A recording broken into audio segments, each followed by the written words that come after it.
Intention, a thing intended, an aim or plan, the healing process of a wound. It is your intentions backed by the power of free will that creates actualization. Your weekly plan is your intention in motion. It is that which you are aiming for in the midst of a week time frame. It is your plan, the path that you are walking for that week.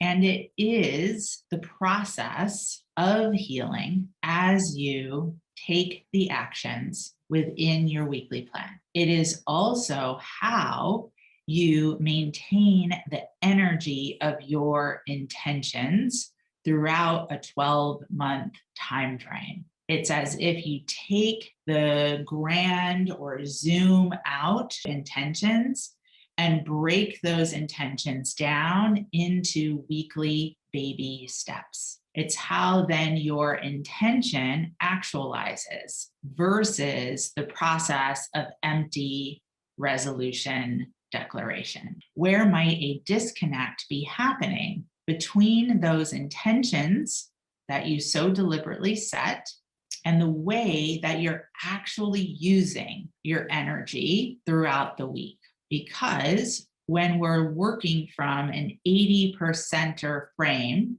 or a socialized frame, an act such as setting intentions becomes separate from the actions that we're taking on a day-to-day basis. Yet, as highly sensitive entrepreneurs, we tend to not work well in compartmentalization. With the way our nervous system is wired, it is an open antenna. The power of divine free will backs your weekly plan. It is your choice every week. How are you going to actualize your intention? How are you going to consciously or unconsciously use your attention and your energy?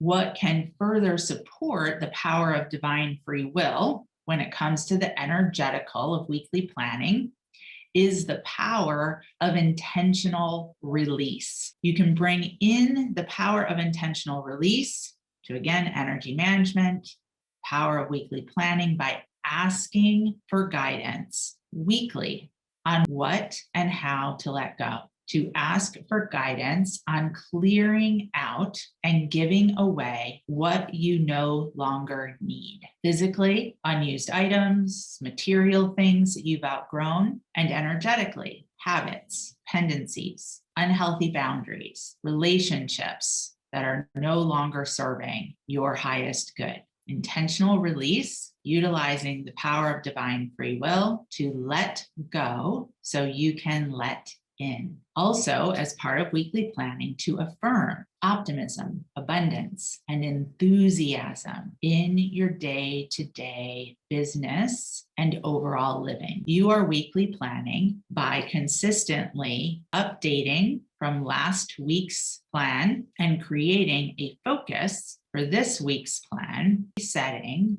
a weekly focus of 1 to 4 primary actions that you'll take throughout the week. 1 to 4. And I really emphasize the simplicity of that focus as we continue to live through these exceptional times when there is so much intensity, there's so much happening. To keep a simple focus is much more effective for us than an never-ending to-do list. There is no reward for being over busy except burnout. That old century martyrdom or definition of success, the busier you are, the more you've gotten done, is that badge of productivity. Those days, 1, never worked for us as highly sensitives to begin with, 2, are over. If you're choosing not to create a weekly plan, then you are setting and fulfilling the intention of lack of consistency. So if you're stop starting when it comes to weekly planning, it's no mystery of why you feel like what you want to create is stopping and starting. It doesn't need to be hard, yet it is meant to be intentional. When you are consistent with your weekly plan, then your weekly plan is there to support you. What I have discovered for myself is often I will map out my weekly plan, and it's not like I don't use it, but often I don't look at it, right? I set it, I don't look at it, I go into my week. And then at the end of the week, when I'm going to update, swear to God, half the time I'm like, holy crap. I totally forgot that I put that down on my weekly plan, but that totally happened. And that is that 5D effortlessness, right? That is so brilliant. That is absolutely a miracle because it's the exact opposite, the exact antithesis of those New Year resolutions, right? That so many people set. And then at the end of the year, they're like, oh, wait, what was that? And nothing's changed. Often just by having it as part of that weekly plan, that is the intention in motion. And it can happen without you having to make it happen and drive it across the finish line. Okay. If there's something on your weekly plan, it's just not happening. Typically, what that indicates is that it's meant to be chunked down into smaller, doable baby steps. It doesn't become about it's done or it's not done. It is about what's the next baby step.